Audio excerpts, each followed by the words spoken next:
할렐루야. 우리 주 예수 그리스도의 이름으로 함께 성경 말씀 살펴보겠습니다. 우선 지난달에 살펴본 느헤미야 6장의 내용을 간단하게 되돌아보겠습니다. 느헤미야 6장에서는 드디어 느헤미야가 하나님 앞에서 결심했던 성벽 공사가 착공한 지 52일 만에 기적적으로 완공을 보게 되었습니다. 그런데 마무리 성벽 공사를 앞두고 외부적인 방해 공작이 최고조에 달하기 시작했죠. 수단과 방법을 가리지 않는 마귀의 공격이 개시되었습니다.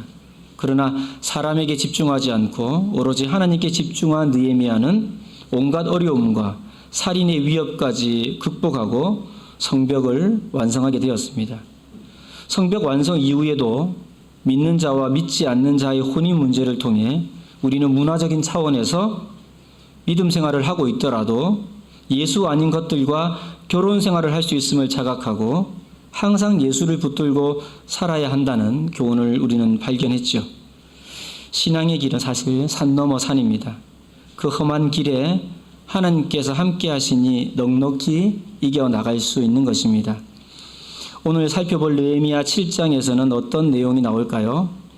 성벽을 완성했으니 이제 성벽 봉헌식이 있을 것 같기도 하지만 기대하는 성벽 봉헌식은 무려 느헤미야 마지막 장의 바로 앞장인 12장에 가서야 볼 수 있습니다. 보이는 성전이 완성되었다고 우리의 믿음이 세워지는 것은 아닙니다. 과연 7장부터 성벽 봉헌식이 있는 12장 사이에는 어떤 말씀으로 채워져 있을까요? 함께 살펴보도록 하겠습니다. 오늘 본문 말씀이 느헤미야 7장 1절부터 73절까지이지만 일단 7절까지 읽고 오늘 제목이 있는 마지막 73절 띄어서 이렇게 먼저 읽어보도록 하겠습니다. 제가 읽겠습니다. 느헤미야 7장 1절부터 7절까지를 먼저 읽고 쭉 건너뛰어서 마지막 73절을 읽겠습니다. 성이 건축됨에 문짝을 달고 문지기와 노래하는 자들과 레위 사람들을 세운 후에 내 아우 하나니와 영문의 관원 하나냐로 함께 예루살렘을 다스리게 하였는데 하나냐는 위인이 충성되어 하나님을 경외함이 무리에서 뛰어난 자라. 내가 저희에게 이르기를 해가 높이 뜨기 전에는 예루살렘 성문을 열지 말고 아직 파수할 때에 곧 문을 닫고 빗장을 지르며 또 예루살렘 거민으로 각각 반차를 따라 파수하되 자기 집 맞은편을 지키게 하라 하였노니 그 성은 광대하고 거민은 희소하여 가옥을 오히려 건축하지 못하였음이니라. 내 하나님이 내 마음을 감동하사 귀인들과 민장과 백성을 모아 그 보게대로 계수하게 하신 거로 내가 처음으로 돌아온 자의 보게를 얻었는데 거기 기록한 것을 보면 옛적에 바벨론 왕 느부갓네살에게 사로잡혀 갔던 자 중에서 노임을 받고 예루살렘과 유다로 돌아와 각기 본성에 이른 자 곧 수룹바벨과 예수아와 느헤미야와 아사랴와 라하мя와 나아머니와 모르드게와 빌산과 비스베렛과 비구에와 느훔과 바하나 등과 함께 나온 이스라엘 백성의 명수가 이러하니라. 마지막 73절입니다. 이와 같이 제사장들과 레위 사람들과 문지기들과 노래하는 자들과 백성 몇 명과 느디님 사람들과 온 이스라엘이 다 그 본성에 거하였느니라. 아멘. 자, 1절은 이렇게 시작합니다. 성이 건축됨에 문짝을 달고 문지기와 노래하는 자들과 레위 사람들을 세운 후에 1절에서는 예루살렘 성이 건축되었다고 나왔지만 느헤미야의 사역은 성벽을 재건하는 것이었습니다. 사실 성벽이 없는 성은 의미가 없죠. 모든 건축의 마지막이 문을 닫는 것처럼 성벽 재건의 마지막 작업도 문짝을 닫는 일입니다. 드디어 예루살렘 성벽에 문짝을 달았습니다. 문짝을 달고 성벽이 완성되자 느헤미야가 다음으로 가장 먼저 한 일은 성벽 봉헌식이 아니라 사람을 세우는 일이었습니다. 1절을 보시면 세 부류의 사람을 제일 먼저 세웠습니다. 문지기, 노래하는 자들, 레위 사람들이 바로 그것입니다. 그런데 이 세 부류의 사람들의 공통점이 있습니다. 역대하 8장 14절을 보면 알 수가 있는데 이 세 부류의 사람들의 공통점 역대하 8장 14절을 볼까요? 역대하 8장 14절에 보면 이렇게 기록되어 있습니다. 솔로몬이 또 그 부친 다윗의 정규를 조차 제사장들의 반차를 정하여 섬기게 하고 레위 사람에게도 그 직분을 맡겨 매일에 합의한 대로 찬송하며 제사장들 앞에서 수종 들게 하며 또 문지기로 그 반차를 조차 강문을 지키게 하였으니 이는 하나님의 사람 다윗이 전에 이렇게 명하였습니다. 문지기 노래하는 자들을 레위 사람들의 공통점 찾으셨습니까? 이들은 모두 레위 지파 출신이라는 것입니다. 역할이 달라서 구분해 놓은 것이지 사실은 모두 레위 지파 출신 사람들입니다. 레위 지파의 시조는 야곱의 12아들 중 셋째 아들 레위입니다. 레위에게는 세 아들이 있었죠. 그 이름은 게르손, 그핫, 무라리입니다. 그핫은 성경에 고핫이라고 기록되어 있는데 고핫 자손 중 아론 자손만이 제사장 역할을 할 수 있었습니다. 아론, 모세, 사무엘이 모두 그핫 자손입니다. 레위의 후손 중 게르손 자손과 무라리 자손과 아론 자손을 뺀 그핫 자손들은 그 밖의 성막의 업무를 담당하였습니다.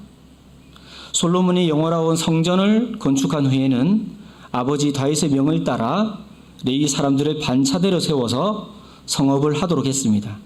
지금 이것을 느헤미야가 지금 따르고 있는 겁니다. 자, 우선 문짝을 달았으니 우선적으로 문을 지킨 사람이 필요하죠. 그래서 문지기들을 세웠습니다. 우리말 문지기라는 단어가 주는 어감이 별로 귀하게 느껴지지 않지만 당시의 문지기라는 역할은 레위 지파 사람이 아니면 맡을 수 없는 것이었습니다. 영어로는 문을 뜻하는 게이트와 축구 경기에서 골문을 지키는 골키퍼와 같이 지키는 사람을 뜻하는 키퍼가 합쳐진 게이트 키퍼, 이게 문지기죠. 지켜야 할 가장 중요한 문은 예루살렘 성 안에 있는 성전의 문들이었습니다. 역대상 9장 22절을 보면 이렇게 기록되어 있습니다. 택함을 입어 문지기 된 자가 모두 212이니 그 수가 적지 않습니다. 왜냐하면 성전에는 많은 공간이 있었기 때문입니다.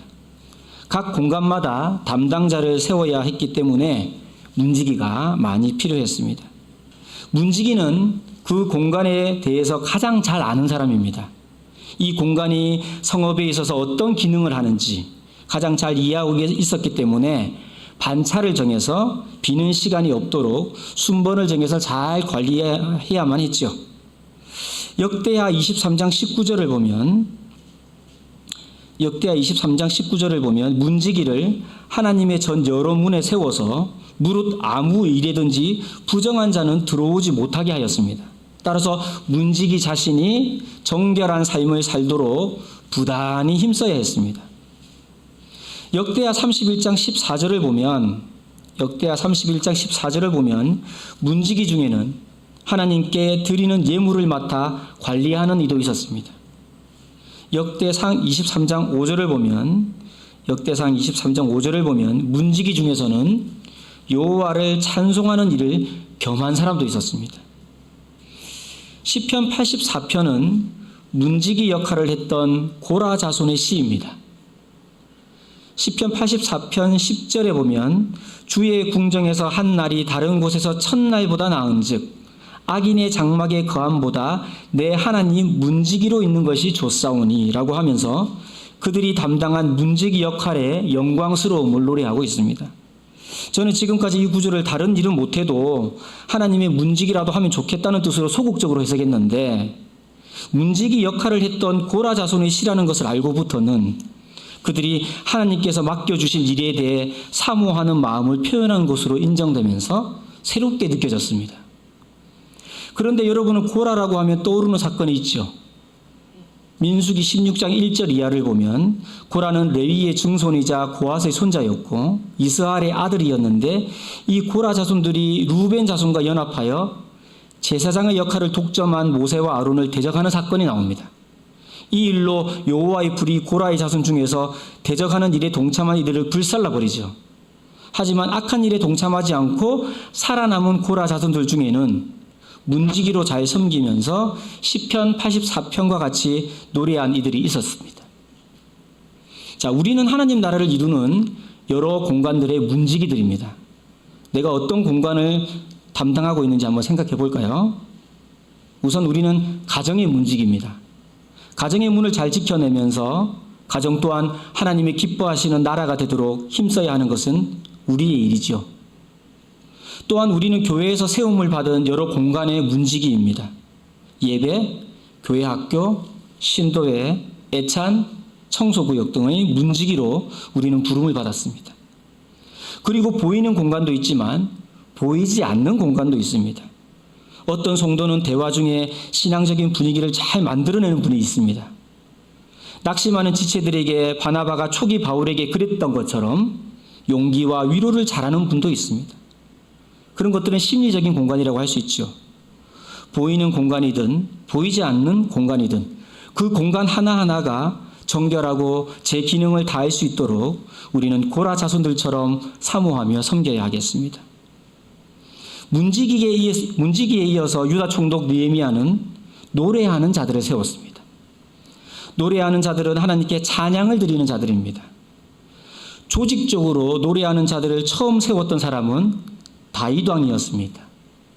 역대상 15장 16절에 보면 다윗이 레위 사람의 어른들에게 명하여 그 형제 노래하는 자를 세우고 비파와 수금과 재금 등의 악기를 울려서 즐거운 소리를 크게 내라 하매라고 기록하고 있습니다.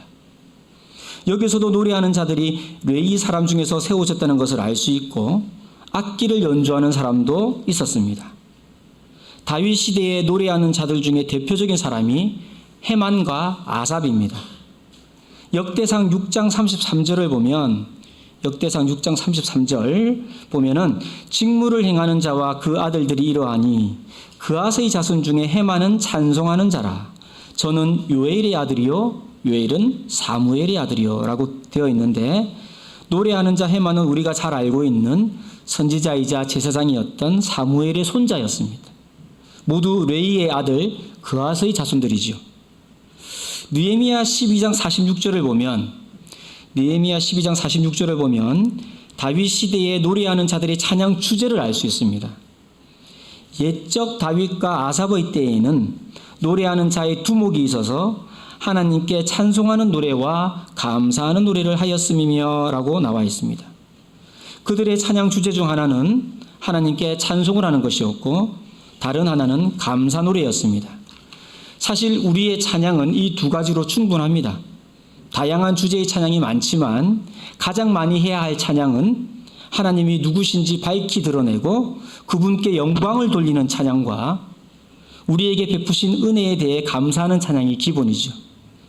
인간의 역사를 보면 위대한 업적에는 이를 이룬 위대한 사람을 띄웁니다. 그러나 우리 믿는 자들은 오로지 모든 영광을 주님께 돌려야만 합니다.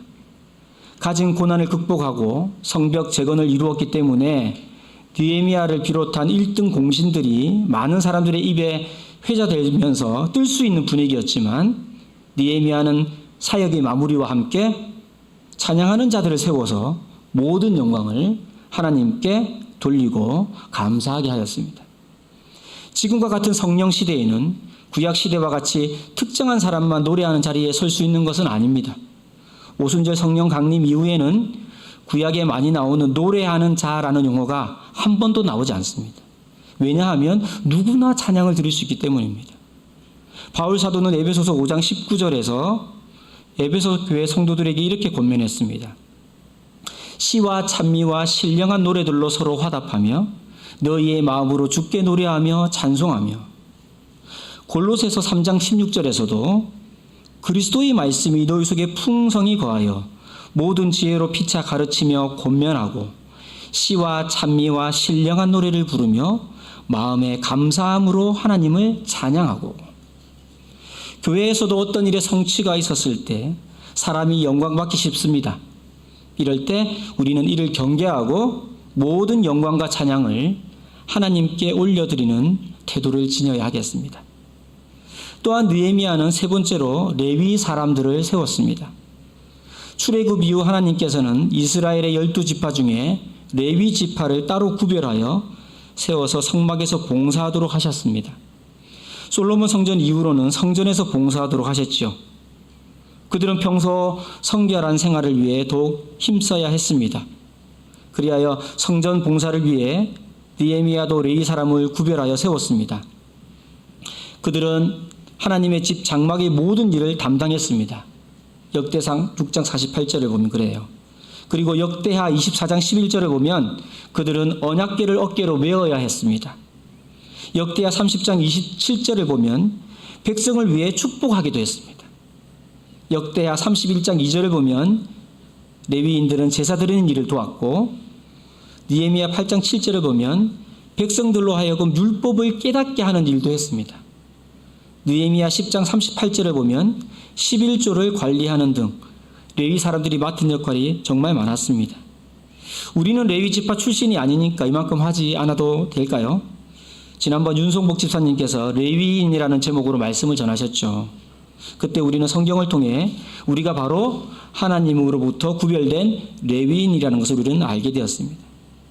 모두가 아시다시피 교회는 외형적인 건물만 세웠다고 유지되는 것이 아닙니다. 진짜 교회는 우리가 몸된 예수 그리스도의 한 지체로서 제 역할을 담당하면서 온전한 그리스도의 몸을 이루어가는 것입니다.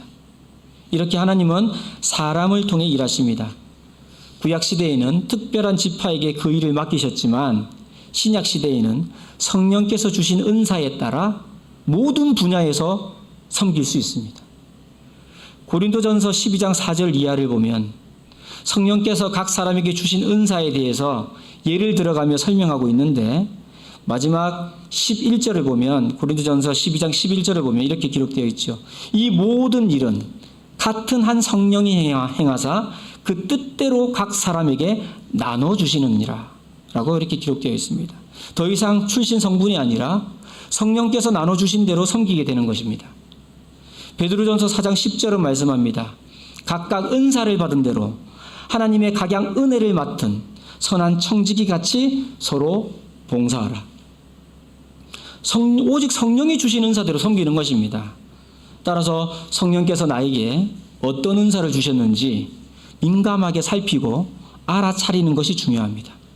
나에게 주신 은사대로 묵묵히 섬기면 되는 것입니다. 2절을 보실까요? 느헤미야 7장 2절. 내 아우 하나니와 영문에 관한 하나냐로 함께 예루살렘을 다스리게 하였는데, 하나냐는 위인이 충성되어 하나님을 경외함이 무리에서 뛰어난 자라. 느헤미야는 특별히 예루살렘의 전체적인 관리를 위해서 두 사람을 세웠습니다. 한 사람은 그의 아우 하나니였고, 또 다른 사람은 영문의 관원 출신의 하나냐였습니다. 기억이 나실지 모르지만 느헤미야의 아우 하나니는 느헤미야 1장 2절에서 유다로부터 페르시아 수상궁의 술관원이었던 형 느헤미야에게 찾아와서 회파된 예루살렘 성황과 환란을 받는 유다 사람들의 형편을 자세하게 전해준 인물이었습니다. 하나니는 형이 유다 총독으로 예루살렘으로 귀환할 때 함께 귀환하여 지금까지 동역한 것 같습니다. 느헤미야는 그런 동생 하나니를 예루살렘을 다스리는 지도자로 지금 세웠습니다. 그리고 영문의 관원 하나냐를 동생 하나니와 함께 동역하도록 역시 예루살렘의 지도자로 세웠습니다. 지난 3일 밤 예배 설교에서 이호셉 목사님은 다메섹 길 위에서 예수를 만나고 눈이 먼 사울을 찾아간 제자 아나니아의 구약식 이름이 하나냐라는 것을 알려주셨죠. 그 뜻이 하나님께서 은혜를 베푸신다는 것으로 기억됩니다. 다니엘의 세 친구 중에 한 사람과 이름이 같습니다. 요즘도 인기 있는 이름은 많은 사람이 쓰고 싶어 하죠. 그래서 성경 속에도 동명이인이 많습니다. 느헤미야는 하나냐를 위인이 충성된 사람이라고 7장 2절에서 평가를 하고 있는데, 여기서 위인이라는 말은 사전적으로 사람의 됨됨이를 말합니다. 느헤미야는 유다 총독으로 왔기 때문에 아마도 영문의 관원 하나냐는 공적인 일을 담당하면서 평소 느헤미야와 가까이 지냈을 것입니다. 느헤미야는 하나냐와 함께 일을 하면서 평소 그의 사람 됨됨이가 충성스럽다는 것을 알게 되었습니다. 그뿐만 아니라 그는 어느 누구보다 하나님을 잘 경외하는 사람이었습니다. 이런 사람이라면 예루살렘 전체를 다스리게 한다 하더라도 잘 감당하리라는 확신을 가질 수 있었습니다. 영문의 관원, 즉 군대가 주둔하는 군령의 문을 담당한 하나냐가 예루살렘 성 전체를 다스리는 자리에 나아간 것은 하나냐 개인적으로 보면 직급의 수직 상승이라고 볼 수 있습니다. 작은 일에 충성하는 사람은 큰 일에도 쓰임을 받습니다. 이처럼 하나님 앞에 더 크게 쓰임을 받기 위해서는 하나냐처럼 평소 신앙생활을 충실하게 하는 것이 중요합니다. 크건 작건 맡은 일에 충성하고 하나님을 경외하는 자로 살면 하나님 앞에 크게 쓰임을 받습니다. 다윗이 이스라엘의 왕이 되겠다고 나선 것이 아닙니다. 일상의 삶을 통해 하나님을 예배하는 삶을 충실히 사니까 하나님께서는 양을 다스리던 다윗을 데려다가 온 이스라엘을 다스리게 하셨습니다. 요셉이 애굽의 총리가 되겠다고 어려서부터 삶을 설계하고 단계별로 준비한 것이 아닙니다. 하나님의 자녀답게 노예의 신분이지만 바로의 시대장의 가정 총무로 한 가정을 믿음으로 잘 다스리니까 하나님께서 당시 세계 최강대국 애굽 전국을 다스리는 총리의 자리를 맡기신 것이죠. 마태복음 25장 21절은 말씀합니다. 그 주인이 이르되 잘하였도다 착하고 충성된 종아 내가 작은 일에 충성하였음에 내가 많은 것으로 내게 맡기리니 내 주인의 즐거움에 참여할지어다. 3절과 4절을 보시겠습니다. 느헤미야 7장 오늘 본문의 3절 4절 내가 저희에게 이르기를 해가 높이 뜨기 전에는 예루살렘 성문을 열지 말고 아직 파수할 때에 곧 문을 닫고 빗장을 지르며 또 예루살렘 거민으로 각각 반차를 따라 파수하되 자기 집 맞은편을 지키게 하라 하였노니 그 성은 광대하고 거민은 희소하여 가옥을 오히려 건축하지 못하였음이라. 3절에서는 느헤미야는 이 하나니와 하나냐에게 명했습니다. 해가 높이 뜨기 전에는 예루살렘 성문을 열지 말라고 하였습니다. 해가 높이 뜨면 어떻게 되죠? 해가 높이 뜨면 뜰수록 뜨겁습니다. 그리고 멀리 시야가 확보되죠. 이렇게 불리한 조건 속에서는 적이 쳐들어오지 않습니다. 따라서 해가 높이 뜨기 전까지는 성문을 닫아두어야 했습니다. 그리고 예루살렘 성 안에 거하는 사람들로 하여금 순번을 정해서 자기 집 맞은편을 지키게 하였습니다. 4절에 따르면 일반 백성들로 하여금 자기 거주 공간을 지키게 할 수밖에 없었던 이유가 성의 규모에 비해서 사람들의 수가 적었을 뿐만 아니라 자신의 안전을 보장할 만큼 집이 제대로 갖추어지지 않았기 때문이었습니다. 베드로전서 5장 8절에서 9절은 이렇게 말씀합니다. 근신하라 깨어라 너희 대적 마귀가 우는 사자같이 두루다니며 삼킬 자를 찾나니 너희는 믿음을 굳게 하여 저를 대적하라. 마귀는 피해야 할 대상이 아니라 대적해야 할 대상입니다. 우리는 자기 신앙과 가정의 신앙을 지키기 위해서도 끊임없이 노력해야겠죠. 5절에서 6절을 보시겠습니다. 느헤미야 7장 5절에서 6절 내 하나님이 내 마음을 감동하사 귀인들과 민장과 백성을 모아 그 보게대로 계수하게 하신 거로 내가 처음으로 돌아온 자의 보게를 얻었는데 거기 기록한 것을 보면 옛적에 바벨론 왕 느부갓네살에게 사로잡혀 갔던 자 중에서 노임을 받고 예루살렘과 유다로 돌아와 각기 본성에 이른 자 곧 5절을 보면 성벽이 재건되고 인적 조직과 역할이 정비되자 하나님께서는 느헤미야를 감동시켜서 예루살렘과 유다로 돌아온 자들의 명단을 확인하도록 하셨습니다.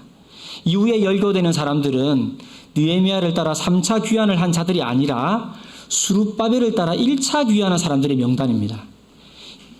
예루살렘에 처음으로 돌아온 자의 보게입니다. 6절을 보면 이들은 유다를 멸망시켰던 바벨론 왕 느부갓네살에게 사로잡혀 갔던 자 중에서 돌아온 사람들이었습니다. 그러니까 예루살렘 성의 철저한 회파 현장을 목격한 사람들이었죠.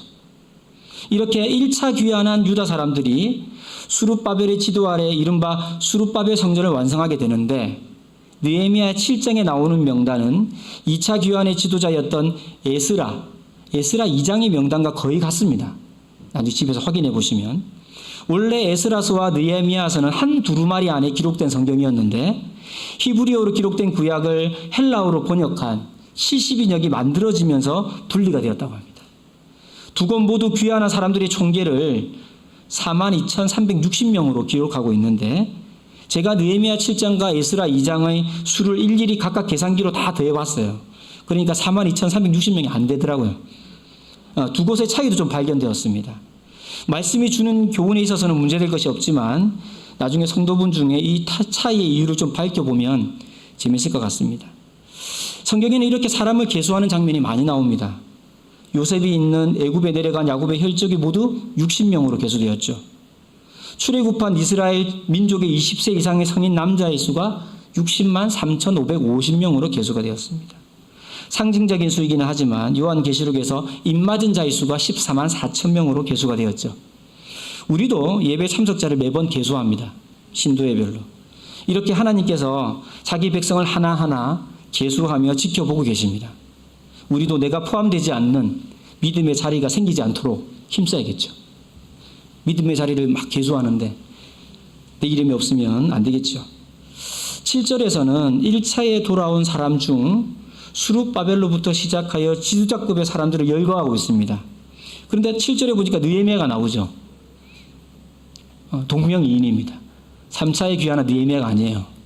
예, 성경에 동명이인이 많이 나와요. 이거는 1차 귀환자의 명단이기 때문에 예, 모르드게도 나오죠.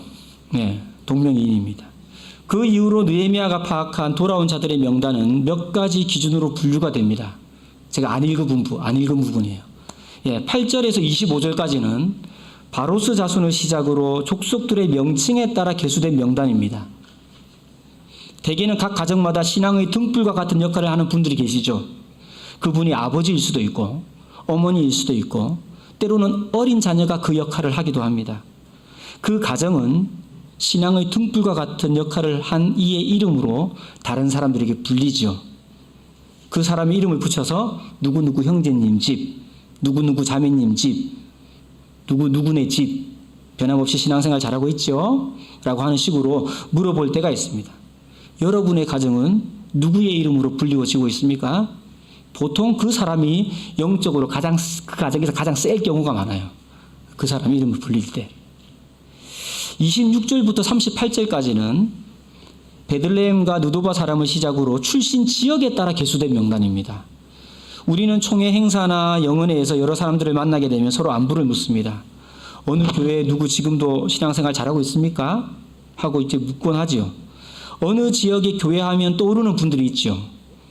어디 가서 부산교회 출신이라고 자랑스럽게 말할 수 있으면 좋겠습니다.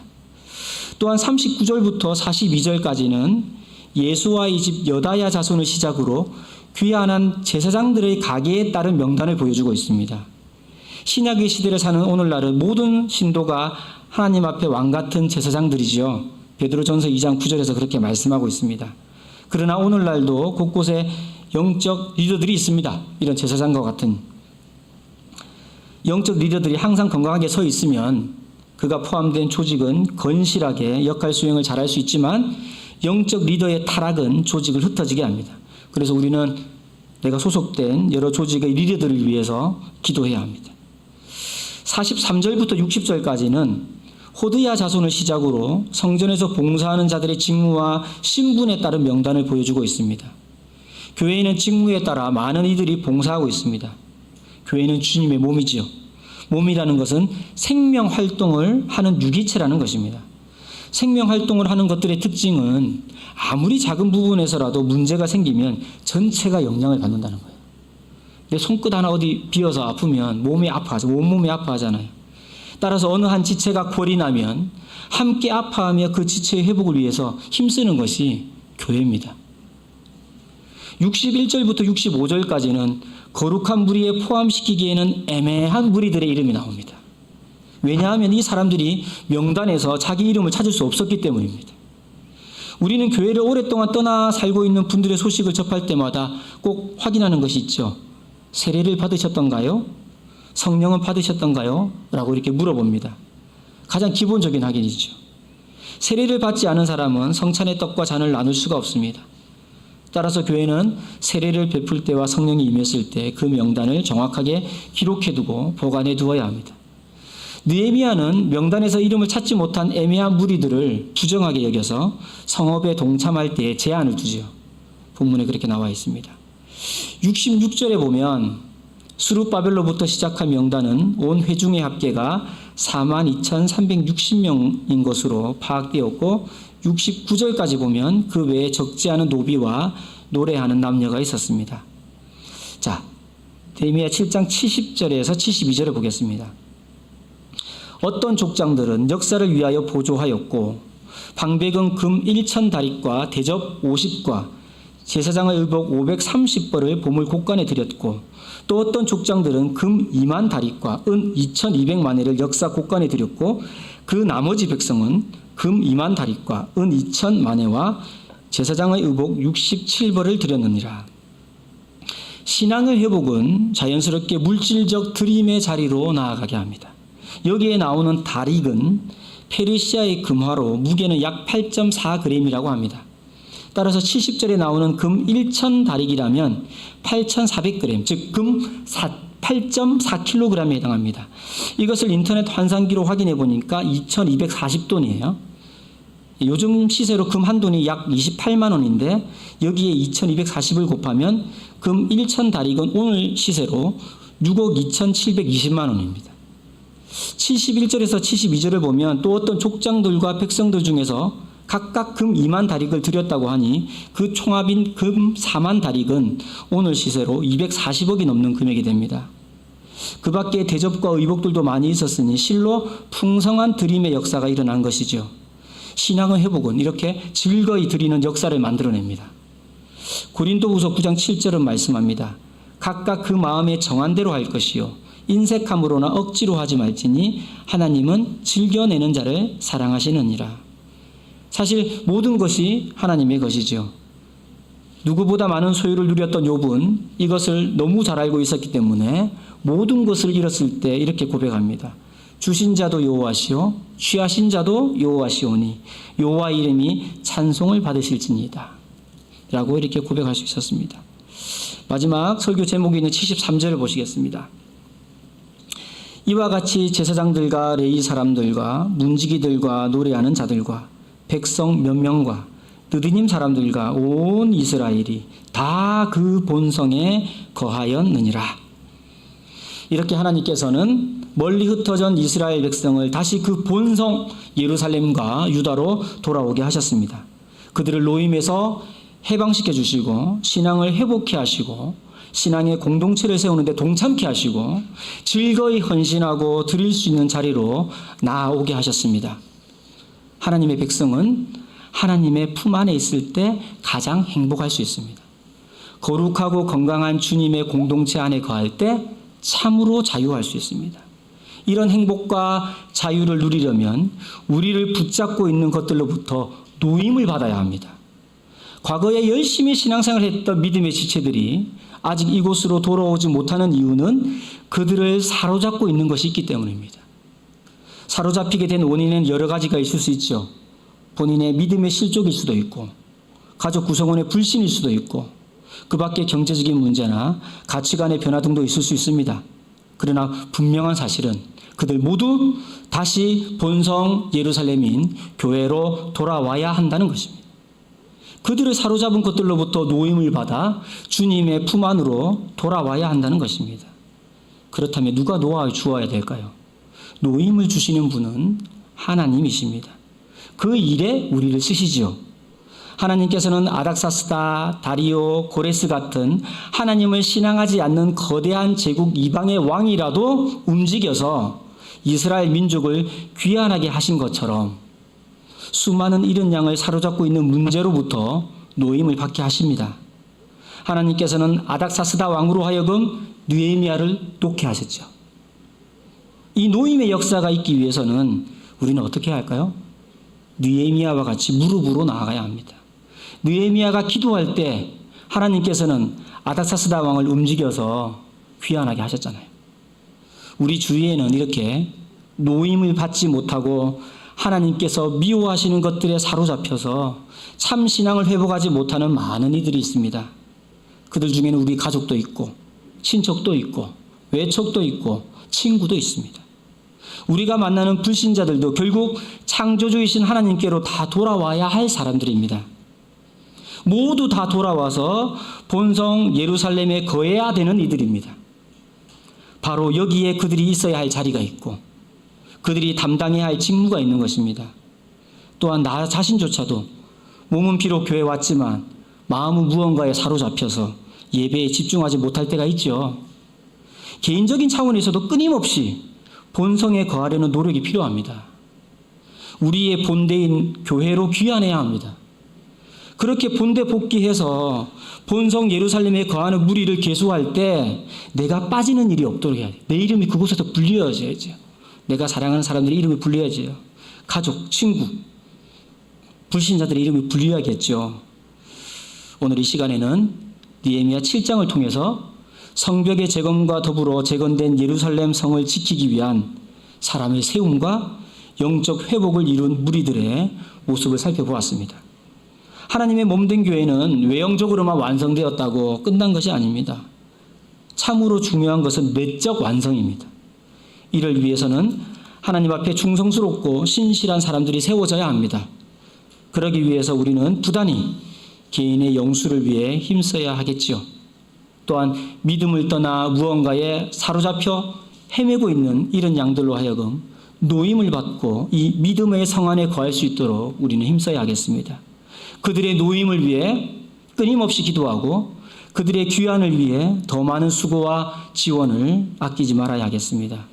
그들로 본성, 영적 본성, 예루살렘인 교회에 돌아와 참 행복과 안식을 누릴 수 있도록 우리는 힘써야 하겠습니다.